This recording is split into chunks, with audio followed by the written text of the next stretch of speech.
හැමෝම කතා කරන්න බලාපොරොත්තු වෙන්නේ අපේ කොමර්ස් පන්තිය ගැන. ඒ තමයි දැන් විශේෂයෙන්ම දැන් අපේ 10 11 ව්‍යාපාර සහ ගිණුම් කරන අධ්‍යයනය කියන සබ්ජෙක්ට් එක ගත්තොත් මේක ඉතාමත්ම ප්‍රායෝගික විෂයක්. ඉතින් ගොඩාක් ළමයි මේක කරන්නේ මං හිතන්නේ මේ අර වෙන කරන්න සබ්ජෙක්ට් එකක් නැති ගමන. ඒ වුණාට ඇත්තටම මේ කොමර්ස් කියන සබ්ජෙක්ට් එක මාරම වටින ඔයාලගේ ජීවිතේට ඉතාමත්ම වැදගත් වෙන සබ්ජෙක්ට් එකක් තමයි. විශේෂයෙන්ම ව්‍යවසායකයෙක් වෙන්න කැමති කෙනෙක් නම් ව්‍යාපාරිකයෙක් වෙන්න කැමති කෙනෙක් නම් එහෙම අයිඩියා එකක් නැතුවම කමක් නැහැ. නමුත් ඔයාලට පොඩි හරි කැමැත්තක් තියෙනවා නම් එහෙම කෙනෙක් වෙන්න මම හිතන්නේ ඒකට හොඳම සබ්ජෙක්ට් එක තමයි මෙන්න මේ කියන කොමර්ස් 10 11 ව්‍යාපාර ගිණුම් කරන අධ්‍යයනය කියන මේ සබ්ජෙක්ට් එක.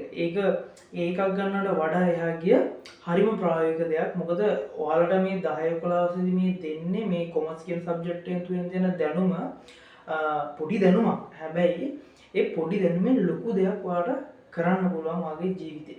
ඉතින් මම හිතනවා දැන් අපේ පන්ති විශේෂත්වය තමයි අපි විශේෂයෙන්ම ප්‍රායෝගිකත්වයට බර දීලා ප්‍රායෝගික කොමර්ස් කියන සංකල්පයත් තමයි අපි මේක කරන්නේ. මොකද අපි හැමතිස්සෙම try කරන්නේ නිකන් ඒ ගන්න කියන එක නෙමෙයි. ඔයාලට කොමර්ස් වලට එකක් ගන්නවා කියන එක අපිට ඒකට මෙහෙවන එක ඉතාමත් ලේසි එක මහ ලොකු දෙයක් නෙමෙයි. නමුත් ඊට එහා ගිහිල්ලා අපි කැමති අපේ පන්තිවල අඩුම අපේ ඉගෙන ගන්න සිසුන්ගෙන් සිසුසියන්ගෙන් අපි ඉතාමත් විශාල ප්‍රමාණයක් අඩුම 60ක් 70ක්වත් අපිට පුළුවන් නම් ව්‍යවසායිකයෙක් විදියට ඉස්සරහට ගේන්න කවදා හෝ දවසක ව්‍යවසායිකයෙක් විදියට ගේන්න නැත්නම් ව්‍යාපාරිකයෙක් විදියට බිහි කරන්න අඩුම තමන්ගේ පොඩි හරි සයිඩ් බිස්නස් එකක් පැත්තෙන් කරන් යන්න පුළුවන්.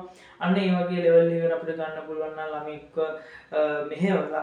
ඉතින් මම හිතනවා ඒක තමයි අපේ ලොකුම ජයග්‍රහණය. ඉතින් ඒ කියන්නේ ඒකක් ගන්නවා කියන එක ඒක හොඳ ජයග්‍රහණයක්. නමුත් අපි දැක්ම පුළුවන් නිසා මම එහෙම දැක්කියේ. මොකද එතනින් ඔයාලගේ ජීවිතේ ලෙවල් එක සෑහෙන අප් කරගන්න පුළුවන්. විශේෂයෙන්ම ඔයාලගේ වයස අවුරුදු 20 21 වගේ වෙද්දී ඔයාලට මේ ලේසියෙන්ම අඩු වයසින් සාර්ථකත්වයට යන්න පුළුවන් මේ ව්‍යවසායකයෙක් විදියට.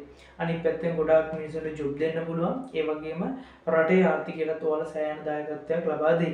ඉතින් ඒක තමයි අපි දැක්ම. ඉතින් ඒකින්ද දැන් කොමර්ස් හැමෝම කරන්නේ නැහැ. ඉතින් ඒ කරන පිරිසත් අපිට මේ වගේ ලෙවල් එකකට ගන්න පුළුවන් වුණොත් මම හිතනවා ඒක තමයි අපේ ජයග්‍රහණය. ඉතින් අයිලා බලන්න අපේ ක්ලාස් වල මොකද වෙන්නේ, කොහොමද වැඩ කටයුතු යන්නේ, අපි උගන්වන විදිය හොඳයිද මේ කියන දේවල්. ඉතින් ඒවා බලලා තීරණය ගන්න මේ පන්තියේ තවදුරටත් අපි රැඳෙනවද නැද්ද, මේ සර් එක ගමනක් යන්න පුළුවන්ද කියන එක ඔයාලා තීරණය කරන්න. ඉතින් බොහොම ස්තුතියි වීඩියෝ එක නරඹුවාට. ඉතින් සුබ දවසක් ඔයාලා හැමෝටම ජයග්‍රාහී දවසක් ප්‍රාර්ථනා කරනවා.